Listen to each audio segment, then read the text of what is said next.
রান্নাঘর থেকে শুনতে পেলাম ফোনটা বেজেই চলছে। আমি জানি এটা সিফাতের ফোন। সিফাত আমার স্বামী। আমাদের দাম্পত্য জীবনে প্রায় 5 বছর কাটিয়ে ফেলেছি আমরা। তারপরেও এই মানুষটা প্রতি 1-2 ঘন্টা পর পর ফোনে আমার খবর নেয়। প্রতি শুক্রবার আমাকে ঘুরতে নিয়ে যায়।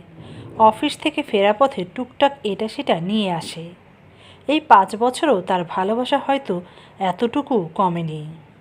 নীলা, এই নীলা, তোমার ফোন বাজছে, ফোনটা ধরো। শাশুড়ি মা একটু চিৎকার করেই বললেন। উনি কিছুদিন থেকে অসুস্থ, ঠিকঠাক মতো হাঁটতে পারছেন না।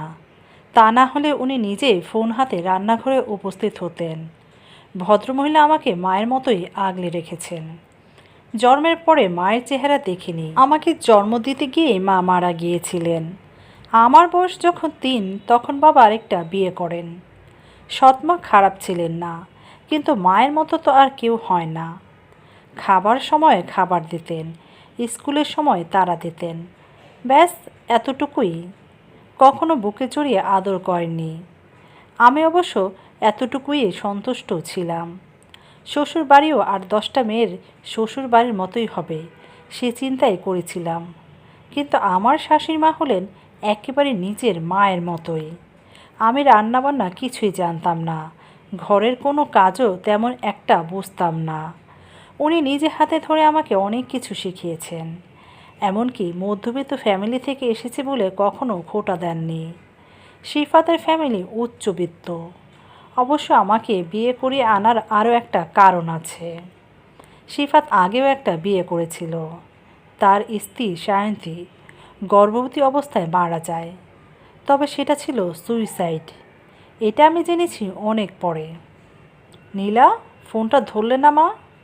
রান্না করছি মা। এদিকে সিফাত তো আমাকে ফোন দিয়ে জিজ্ঞেস করছে, তুমি কোথায়? তোমার রান্না করতে হয় কেন গো মা? কাজের লোক আছে তো, তুমি যাও, ওর সাথে কথা বলো। শাশুড়ি মা আদুর গলায় বললেন। আমি উঠে গেলাম। ফোনটা তখনও বেজে চলছে। রিসিভ করতেই সিফাতের উত্তেজিত কণ্ঠস্বর। কী ব্যাপার? এতক্ষণ ধরে ফোন দিচ্ছি, ধরছ না কেন? আমি তো ভয় পেয়ে গেছি। আমি চুপ করে রইলাম।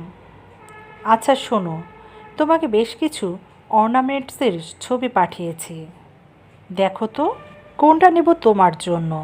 দোকানে দাঁড়িয়ে আছি অনেকক্ষণ ধরে। আমার অনেক গোল্ড আছে সিফাত, আর লাগবে না।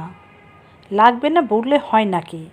সামনেই আমাদের 5ম বিবাহবার্ষিকী, নাকি তুমি ডায়মন্ড নিবে?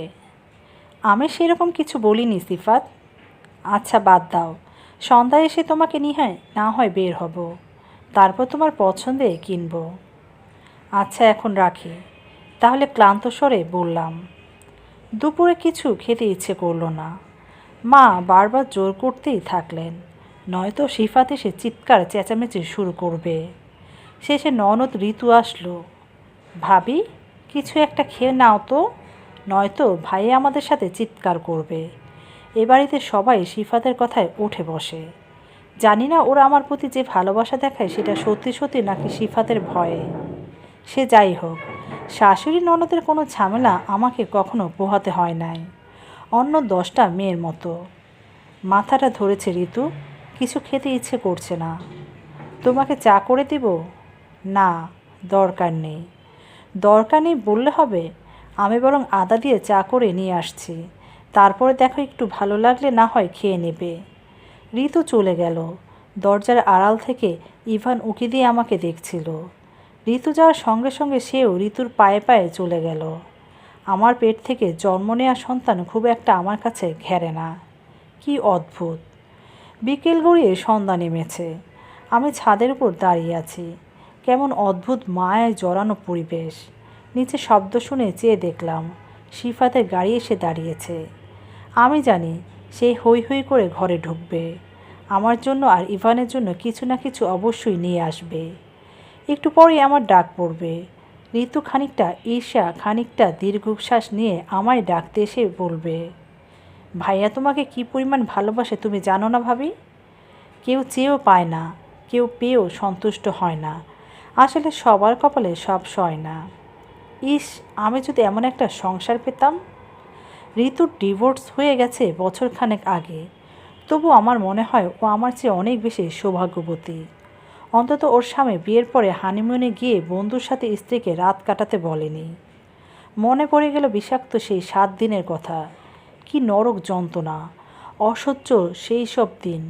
বাচ্চা দিতে অক্ষম আমার স্বামী নিজের পৌরুষ বজায় রাখতে তারই টাকা দিয়ে কিনে নেওয়া বন্ধুর দ্বারা আজ ইভানের বাবা। আচ্ছা, আমি ছাদে যে জায়গায় দাঁড়িয়ে আছি ঠিক সেইখান থেকে কি সায়ন্তী লাফ দিয়ে গিয়ে পড়েছিল? হয়তো হবে। বেচারি মানসিক ধকলটা নিতে পারেনি, তাই তো জীবনটা শেষ করে দিয়েছিল। অবশ্য বেচারি কাকে বলছি, সে তো সাহস সঞ্চয় করে নিজেকে শেষ করতে পেরেছিল। আমি তো তাও পারি না। মরতে যে আমার প্রচণ্ড ভয়। নীলা, এই নীলা, কোথায় গেলে? দেখো তোমাদের জন্য কি এনেছি। নিচ থেকে ভেসে এলো মানুষরূপী এক পিচাসের কণ্ঠস্বর। দূর থেকে অনেকেই সুখী মনে করা যায়, কিন্তু বাস্তবে তাদের কাহিনী অন্যরকম।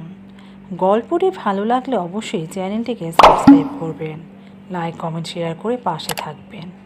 ধন্যবাদ।